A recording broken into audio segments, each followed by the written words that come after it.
talk about creativity and originality and how they connect. The past day, yeah, exactly, like basically the past day, I've read the 2 Austin Kleon books that everyone talks about. How to Steal Like an Artist and Show Your Work. You know, it's a little windy.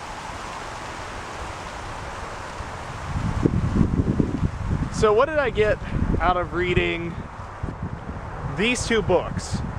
Well, first of all, I'd like to say thank you, Austin Kleon, for writing such wonderful, passionate writing about just writing something that's so wonderfully passionate about the creative process, because it's something that a lot of people don't want to talk about for some reason.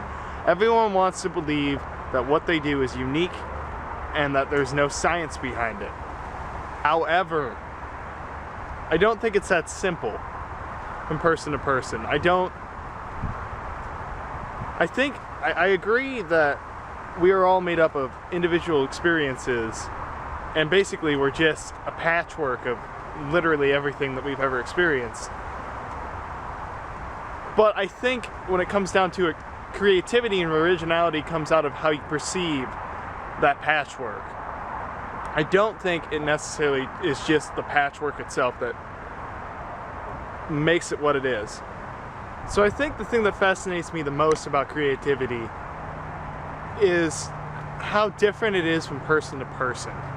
Even if you were to give someone the same experiences, the same almost everything, but a different personality, you will get 2 entirely different creative thoughts and creative processes.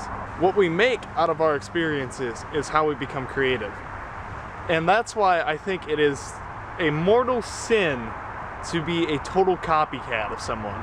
Because what you're doing is that you are pretending that you can perceive reality the same way they can. To steal someone's style is to forfeit part of yourself and to take something that isn't yours.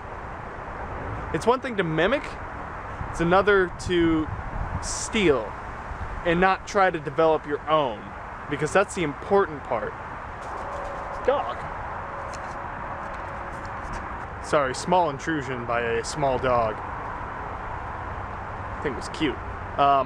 What you can do rather than be a copycat wholesale is actually think about what you want to see.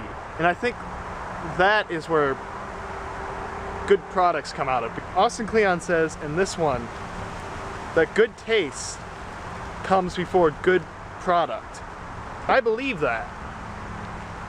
Because if you know your taste and you know what you want to make, and you are driven enough, you will get to making what you want to make. And there's someone out there, because we're all copycats in some way, there's someone out there that will also have that very similar taste to you. And I think that's fascinating.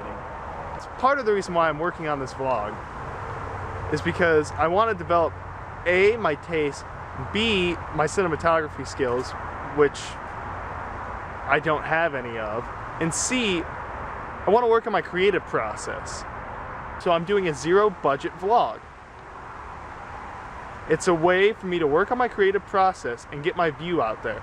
And that is why I'd have to say that so far the hardest part about vlogging is the fact that I haven't really reached anyone yet.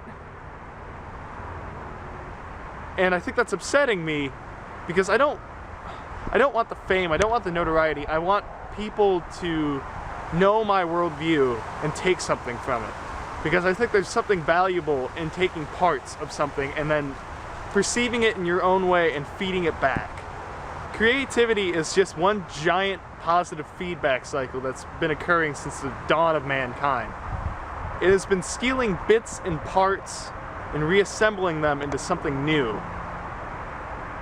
Creating this vlog is forcing me to let go of some of the things that are holding me back from being more creative and honestly a better person. It's forcing me to let go of my perfectionism. It's forcing me to let go of my need for control, because I certainly do have that, and I want things to be exactly perfect the first time I do them, and I also want them to be absolutely under my control. I don't mean that like in the control freak kind of way. I just don't like when I have a circumstance or situation that I feel like is totally out of mine. Oh. There's a dog. I don't know where its owner's at. I saw him jog that way.